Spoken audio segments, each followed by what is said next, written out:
بسم الله الرحمن الرحیم حامده و مصلیه. محترمو عزتمنو، پرون د شیخ محترم مولوی محمد یاسین فهیم صاحب حفظه الله په حقله ستاسو سره موږ یو بیان شریک کړی. نو د هغه بیان په رد کې ځینې علما کرامو و ګروپو ته یا و نورو خادمانو ته د ده څو ریکارډینګونه رالیږلي وله، څو مسلې بیان کړي وې. نو د هغه مسلو وضاحت یې طلب کړی و چې ده خو داسې مسلې بیان کړي دي، دا مسلې خو د وابیانو دي یا د پنجپیریانو دي. نو موږ دا ضروري وګڼله چې باید د دغه خبرو وضاحت هم وکړو. که چیرې د دې وضاحت نه وکړو نو د ده په حقله زموږ پیغامات به نیمګړي پاتې سي، او دا خلک به بیا وایي چې کم اصل اختلاف و هغه خبرې وضاحت نه وسو، نو خبره نیمګړې پاتې سوله. هغه خبرې کې نو هغه ټول میسیجان موږ و محترم شیخ مولوی محمد یاسین فهیم صاحب ته ورولېږل چې د دغه خبرو وضاحت موږ غواړو. محترم مولوی محمد یاسین فهیم صاحب د اولې مسلې چې دوی ویلي وو چې د محمد بن عبدالوهاب نجدي صفت او تعریف د کړی دی. نو د دې په حقله چې موږ د ده څه پوښتنه وکړله، د دا وویله چې دا زما په خبرو کې تحریف سوی دی. یو خبره یو طرف ته اړولې ده، بل خبره بل طرف اړولې ده. تاسې د ده پیغام لږ واورئ. ځینې خبرې چې ما د بل چا په اړه باندې کړي دي، مبتدا دوی رااخیستی خبرې کټ کړی، یا خبر رااخیستی مبتدا یې کټ کړې ده، او دا یې د یو مشخص کس په اړه باندې مدح او صفت ګرځولی دی. او محمد ابن عبدالوهاب نجدي د هغو په اړه علماو څېړنې کړي، تحقیق یې کړی. نو د ده په اړه زموږ هغه عقیده ده، کومه عقیده چې د دارالعلوم دیوبند علماو او یا د ابن عابدین رحمه الله ده. تاسې د ده خبرې واورېدلې چې د محمد بن عبدالوهاب نجدي په حقله د ده دغه عقیده ده کوم چې د علمای دیوبند او د علامه شامی رحمه الله ده، چې هغه د دا سړي رد کړی دی، مذمت یې کړی دی. پاتې سوه دا خبره چې په هغه ریکارډینګ کې دي دا ویلي دي چې د خرافات یا بدعات یا شرکیات د سعودي عرب څخه ختم کړه. نو د هر سړي کې دوی پهلو وي، منفي او مثبت دواړه. که چیرې د یو چا د مثبت پهلو تعریف څوک وکړي نو د دې دا خبرې مقصد دا نه دی چې دا سړی دی وماني. اوس ګوره حجاج بن یوسف څومره غټ ظالم تیر سوی دی. که څوک دا ووایي چې یاره څه ښه کار یې وکړي پر دا قرآن شریف یې داسې اعراب ولګول، نو د دې دا مقصد دی چې حجاج بن یوسف دا سړی وماني. نو که حجاج بن یوسف پر دا قرآن مجید اعراب نه وی لګولی دا زور زیر پیش، نو څومره غټه ستړې به ولی، عوام ته مشر او علماو ته به څومره ستړې. که په چا کې یو مثبت پهلو د یو طرف هغه بیان سو چې دغه کار یې ښه کار کړی دی، لیکن د دې دا مقصد نه دی چې هغه سړی دی وماني. او د محمد بن عبدالوهاب نجدي داسې جزي تعریف خو مولانا رشید احمد گنگوهی رحمه الله چې هغه ته ابو حنیفه وقت ویل کیږي، ټول علما هغه ته احترام لري. داسې جرأت څوک کولی سي چې مفتي رشید احمد گنگوهی رحمه الله د دیوبند نه څه وباسي، ابو حنیفه وقت ګده ورته وایي. نو د دې دا مقصد نه دی که چا د یو چا جزي تعریف وکړي، د یو عمل تعریف یې وکړي، نو د هغه سړي ټوله عقیده ومنل سول. او بل دا خبره چې دا لږ خبرې یو طرف څخه کاټول بل طرف ته لګول، دا په هر وخت کې د باطل دغه طریقه جوړه سوې ده چې د اهل حق علماو سره دی کوي. حسام الحرمین احمد رضا خان بریلوي لیکلی دی چې د علمای دیوبند د اکابرینو عبارات یې راواخیستله، لږ لږ هغه شا او مخې سره کاټ کله، مابین یې راواخیستي چې هغه څه یو داسې غلطه معنا جوړېدله. د حرمین شریفینو مفتیان یې ور چې د دا خلکو په باره کې ته څه وایست، هغه ویل دا خو کافران. نو هغه کتاب یې راوی، بس عرض یې لګوي چې دیوبند والا کافران. نو دیوبند والا په دې خبر سو، هغه ورلو حرمین شریفین ته چې تی زموږ څه پوښتنه ولې نه وکړه، تی موږ ولې نه راوغوښتله چې آیا څنګه عقیده ده. نو المهند علی المفند چې د علمای دیوبند د عقایدو چې دوی خپل عقاید کې لیکلي دي، هغه کتاب هغو ورته ښکاره کړي، هغو ګردو دستخطونه پر وکړه د حرمین شریفین مفتیانو چې دغه سړي زموږ سره دوکه کړی ول، زموږ سره پراټ کړی ول، او زموږ سره په غلطه طریقه فتوا واخیسته. نو د محترم مولوی یاسین فهیم صاحب سره هم داسې سوي. دویمه مسله چې دوی وایي چې ده ویلي دي چې اهل حدیث والا مجتهدین دي، نو د دې په باره کې موږ د ده څه وضاحت طلب کړي. تاسې د ده دا خبرې واورئ. او دویمه مسئله دوی د اهل حدیث او د غیر مقلدینو په اړه باندې ویلي وو.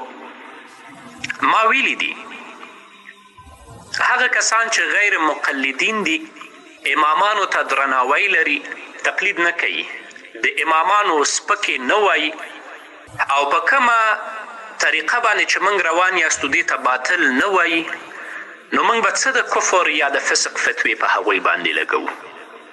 هو که زموږ منهج ته باطل ویلې یا د امامانو په شان کې سپکاوی او ګستاخي وکړه، نو دوی ته به بیا موږ دندان شکن جواب ورکوو. موږ رفع الیدین نه کوو، ګڼ شمېر دلایل لرو. قرائت خلف الامام نه کوو، ګڼ شمېر دلایل لرو. آمین بالجهر نه کوو، ګڼ شمېر دلایل لرو. او دا په سلګونو ځلې ما په راډیو کې بیان کړي دي. او بله مسئله دوی دا ښودلې وه چې تا ویلي دوی مجتهدین دي. الله اکبر. یو سړی چې په خپله مقلد وي هغه به څنګه بل چا لپاره د اجتهاد قائل وي؟ زه قسم په الله درته یادوم چې دا خبره زما تحریف کړي. ما نه پوښتنه وشوه چې دوی خو تقلید نه کوي، نو ما دغسې تعجبا ویلې نو دوی به مالې مجتهدین وي، یعنی نه دي مجتهدین. خو دوی هغه خبرې کټ کړي دي، دا یې جوړه کړې ده چې مولوي صاحب ویلي چې دوی مجتهدین دي. علامه ابن عابدین شامی په شرح د رسم عقود مفتی کې د خپل د وخت د مفتیانو تذکره کوي. هغه لیکي ولما انقطع المفتي المجتهد في زماننا ولم يبقى الا المقلد المحض وجب علينا اتباع التفصيل. په هغه وخت کې مجتهد نشته، وای په موږ باندې اتباع د تفصیل لازمه ده. نو اوس د کوم ځای شو؟ تاسې د ده خبرې واورېدلې. ګوره یو تعجبا د یو چا داسې کول چې و ته خو نو ډېر غټ عالم یې، دا د ده د علمیت نه دی چې دی نو ډېر غټ عالم دی. دا پر ده باندې طنز دی، پر ده تنکید دی چې ته خو به ښه نه پوهېږي. نو د هغو دا خبره ده چې دا اهل حدیث والا یعنی دی ځان ته مجتهد وایي، ته هېڅ شی نه یې، ته هم پر دغه پر حدیثو باندې خبرې کوې. یعنی دا مقصد یې دا دی. او اهل حدیث والا دا صرف د یاسین فهیم صاحب خبره نه، زموږ د ټوله اکابر دیوبند که چیرې دی امامانو ته بد ورد نه وایي، موږ ته مشرکان نه وایي، زموږ د منهج خلاف نه دي، نو زموږ سره هېڅ سروکار نشته چې موږ د اسلام څخه وباسو. ولې باسو؟ موږ خلک اسلام ته راولو، د اسلام څخه باسو نه. که هغه بد وایي موږ ته مشرک وایي، نو د دې جواب مولا یاسین فهیم صاحب هم کړی دی. که هغه زموږ پر تراو رد کړي، د دې جواب مولا یاسین فهیم صاحب کړی دی. که هغه زموږ پر رفع الیدین رد کړي، د دې جواب مولا یاسین فهیم صاحب کړی دی. که هغه زموږ پر فاتحه خلف الامام باندې رد کړي، د دې جواب مولا یاسین فهیم صاحب کړی. بل میسج هغو دا رالېږلی و چې دی تحت سره حدیث باندې رد کړی دی چې دا ضعیفه دی، کمزوري دی. تاسې د هغه په هکله د مولوي صاحب وضاحت واورئ. او بله مسئله د لاسونو ایښودلو تحت سره یا لاندې د نامو ده چې شاه انور شاه کشمیري رحمه الله په فیض الباري کې لیکلي دي چې افضله دا ده چې تحت سره وي. زه په خپله لاندې د نامه نیسم او دا مې عقیده ده. او که چېرته ما ویلي وي نو کیدای شي هغه زما اشتباه وي. ما تقریبا په دې څو کلونو کې سمیم صاحب تخمین کړی 60,000 یا 70,000 مسائل ما بیان کړي. زه انسان یم، زه د خطا او د سهوې نه معصوم نه یم. خامخا به زما نه خطا شوي وي، خامخا به زما نه سهوه شوي وي، خو تر کوم حده پورې چې زه پوه شویم چې مسئله ما صحیح نه ده بیان کړې، سبا مې په راډیو کې ویلي چې دا مسئله کې ما اشتباه کړې، داسې نه ده، داسې ده. نو په دې 60,000 او 70,000 مسائلو کې دوی دا ټکي پیدا کړل، یا دا چې دا د مخفف ویلی، دا د مشدد ویلی، دا د معرفه ویلی، دا د نکره ویلی. زه انسان یم، خطا به مې کړې وي، خو د حل لاره بهترینه لاره دا ده چې ته راته ووایې چې دا ځای داسې دی، داسې نه دی. فتنه مه جوړوه. د الله په حضور کې به درېږي، الله رب العزت به بیا درنه پوښتنه کوي، الله ته به څه جواب وایې؟ تاسې واورېدل چې هغه وایي ټیک دی زما څه سهوه سوې ده، یو سهوه سوې ده، زه اوس هم در نامه لاندې لاسونه نسم او افضله هم ګڼم. نو د یو چا څه سهوه سوي ته هغه پر دنیا باندې ګرځوه چې داسې وسو داسې وسو داسې وسو. اوس زموږ څه ځینې مسلې غلطې بیان سوي دي. نو موږ هغه مسله تصحیح نه ده کړې په ګروپ کې. نو که هغه غلطه مسله چاله په لاس ورغلي دی زما سره ضد تضاد عناد بغض لري نو دوی خو بیا هغه چلوي چې ګوره دا ځای غلط بیان کړي حالانکې ما د هغه مسلې تصحیح کړې. آیا امام ابو حنیفه رحمه الله رجوع نه ده کړې د مسلو سره؟ مسله کړې د خپلې مسلې سره برته رجوع کړې. نو اوس به څوک د امام صاحب غلطه مسله ګرځي چې امام صاحب دا غلطه مسله بیان.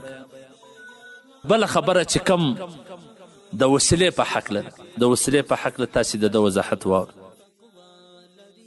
وسیلې مسئله په اعمال صالحو باندې خو وسیله ټول مني او په ذوات فاضله باندې په دې کې اختلاف دی او زموږ حنفي علما او د دیوبند علما د دې هم قائل دي خو طریقه یې ښودلې. موږ صدن للذرایع دا وایو چې عوام هلته ځي بیا د خپله د مړي نه هر ښه غواړي.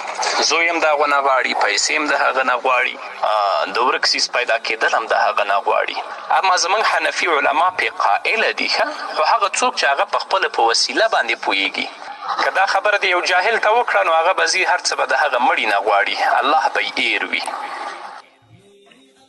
او بل دا چې موږ به د شرک، د خرافاتو، د بدعت او د فاسدو رواجونو په وړاندې کلکه مبارزه کوو او دا د امام ابو حنیفه رحمه الله عقیده هم ده. بدعت، خرافات د امام ابو حنیفه رحمه الله عقیده نشي کېدلی. نو د دې مبارزې باندې که موږ ته هر نوم راکوي بیا دې راکوي. د دوی په خبرو نه موږ د حنفیت نه اوړو نه د دیوبندیت نه اوړو او نه به د دوی په خبرو باندې سر خوځوو. که د دوی خبرو ته موږ غوږ ونیو موږ نه به خپل کار پاتې او که دوی په دې امید وي چې دوی به د دعوت الله یا د توحید او د سنت طرف ته دعوت پرېږدي دا ارمان به ګور ته یسي کله وحش. بل دا چې موږ دا کار د چا د خوشحالي لپاره او د چا د خفګان لپاره نه دی شروع کړی، موږ د الله لپاره شروع کړی. که ټوله دنیا هم رانه خفه وي موږ به دا کار کوو او که ټوله دنیا خوشحاله وي موږ به دا کار کوو. دا نه چې فلانی یا بستانی خفه کېږي دا کار به نه کوو، کله هم داسې نشي کېدلی. یا زما په خبرو فلانی خوشحاله کېږي تقویت به ورکوم، کله هم داسې نشي کېدلی. دا د الله لپاره دي او د الله لپاره به ادامه لري. اوس ګورئ تاسې د محترم مولوي صاحب خبرې واورېدې چې بلکل هغه د وسیلې څه منکره نه دی، لیکن نن سبا چې کم جهالت دی چې څوک په طریقه نه پوهېږي، زموږ اکابر دیوبند هم دا وایي چې څوک یې په طریقه نه پوهېږي هغه دې نه کي.